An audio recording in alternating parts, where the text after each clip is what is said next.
I am a 38-year-old male and was for almost 9 years married to my wife, Joni. I work for a large national bank in one of their Atlanta banks as a loan officer. I also have a substantial investment income as well. Joni and I live comfortably on my income. Joie is almost 7 years younger than I am. At this point in our marriage, she was doing some volunteer work. However, Joie always had my dinner on the table and was at home ready to greet me with a smile. We tried for almost 2 years to have a child, but we later learned I was not able to be a father. We started to research the process of artificial insemination, and I was excited about having a child several days before we were going to leave to go to the clinic. I found Joie in our bedroom crying. I tried to comfort her, but she continued to cry. I left her asleep a while later and walked outside to check the mail and decided to drive into the office and get some paperwork done.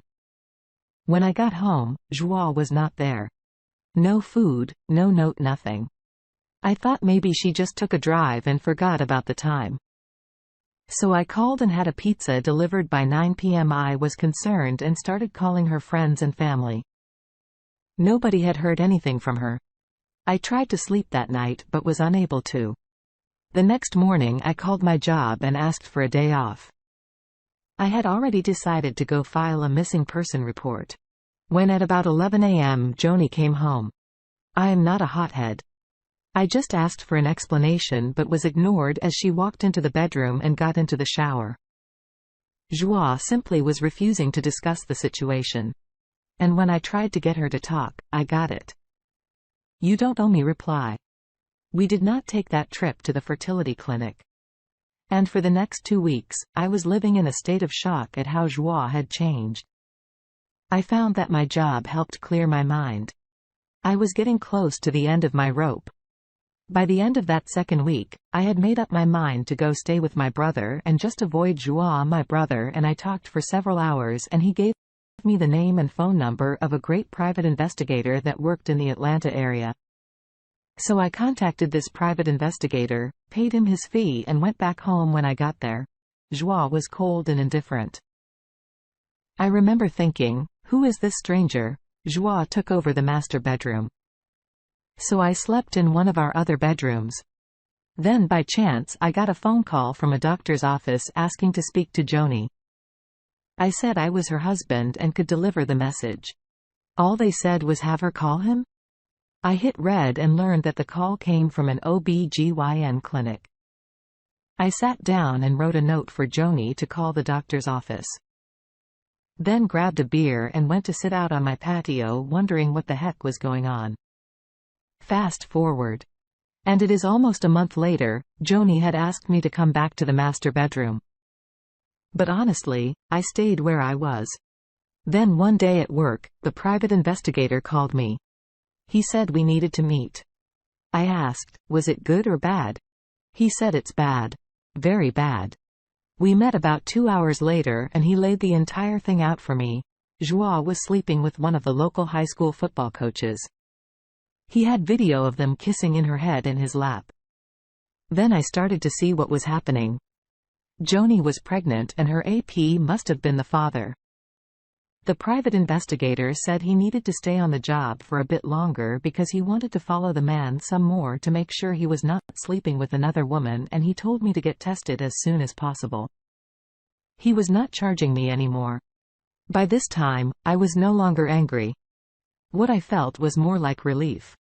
Georgia is a state where you can use adultery as grounds for the divorce.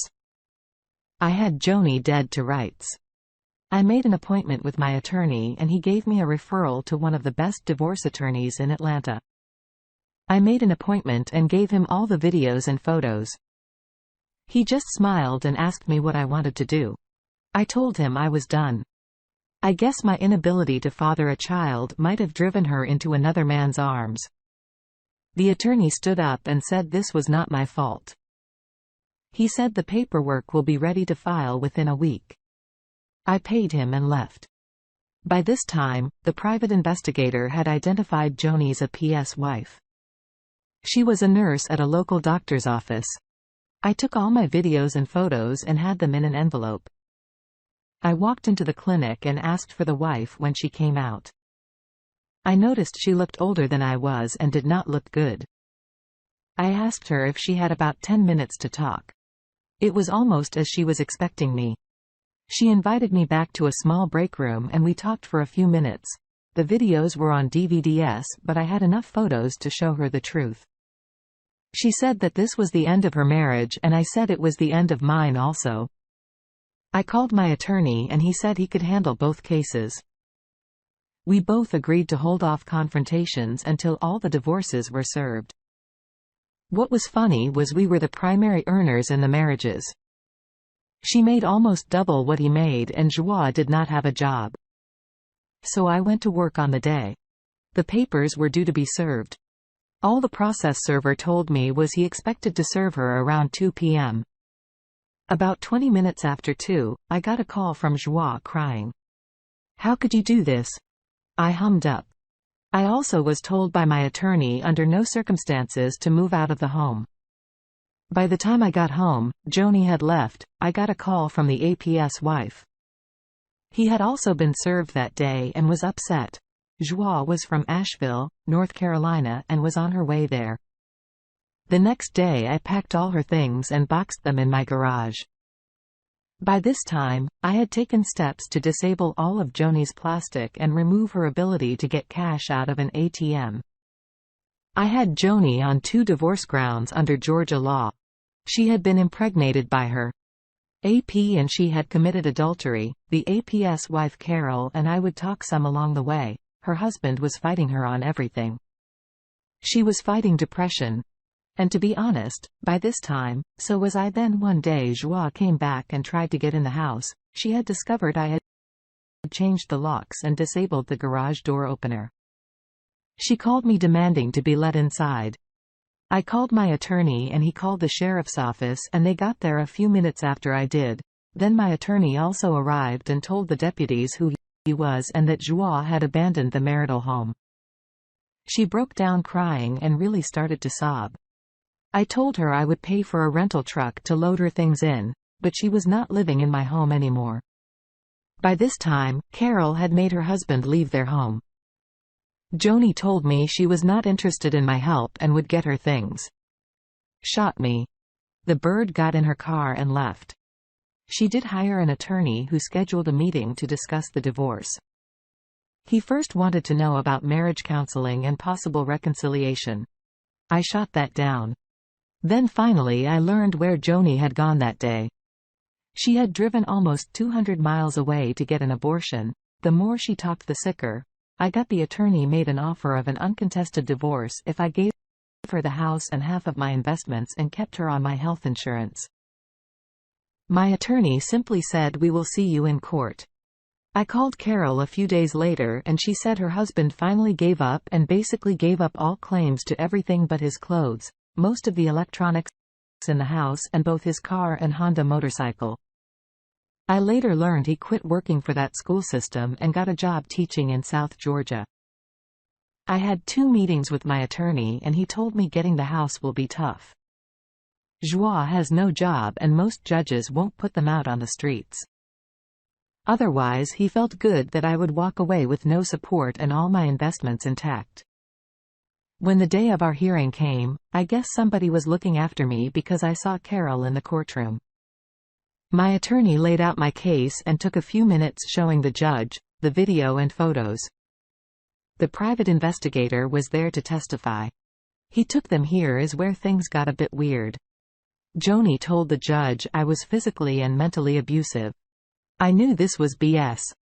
But it concerned my attorney enough that he asked for a continuance and the judge granted it. While my attorney was speaking to Joni's attorney, I spoke to Carol. I asked her if she was still talking to her ex. He was still in the Atlanta area. She said she had a phone number. Something inside me was telling me to speak to Joni's AP.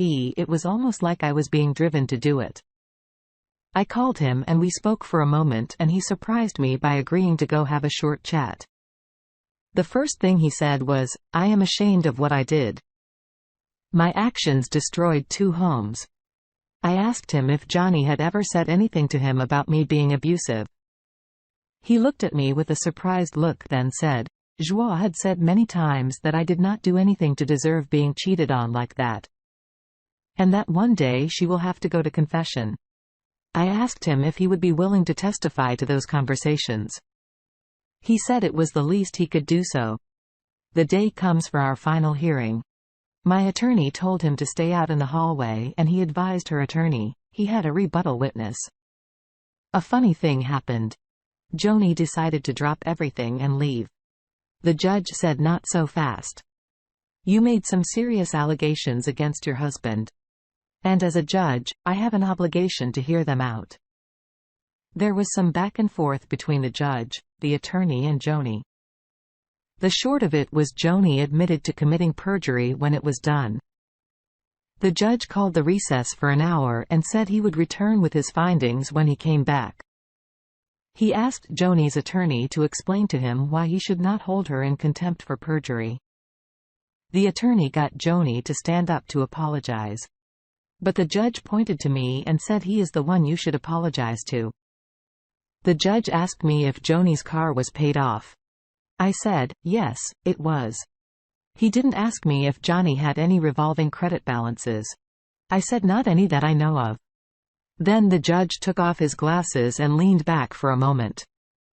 He looked at me and said he was granting all my requests. I got the house and I was able to keep my investments. I was also authorized to remove Joie from my health insurance on the day my divorce was final. Then he looked at Joie and told her to get her butt out of his courtroom. Sadly, this was not the end of my story with Joie. She moved back to Asheville and after a trip to Charlotte was driving drunk and crashed her car. The North Carolina Highway Patrol estimated she was traveling at almost 100 miles per hour when her car left the highway. I am not a religious man. If there is any truth to the Catholic Church's teachings, I honestly hope Joni did get to that confession. This accident happened almost a week after our divorce was final. I did not have to pay for anything involved. Joie left all our wedding photos at the house today. My divorce was final. I burned them all. I will never get married again. One Joie in my life is one too many. Well, in my opinion, it goes to show you cheating doesn't pay. And sometimes you might get lucky with the state that you live in. Even if you are married for decades. If your spouse cheats, he or she may lose out on a bunch of financial perks. It's sad to call it perks. But if you think about it, that's exactly what it is. Financial perks after a divorce.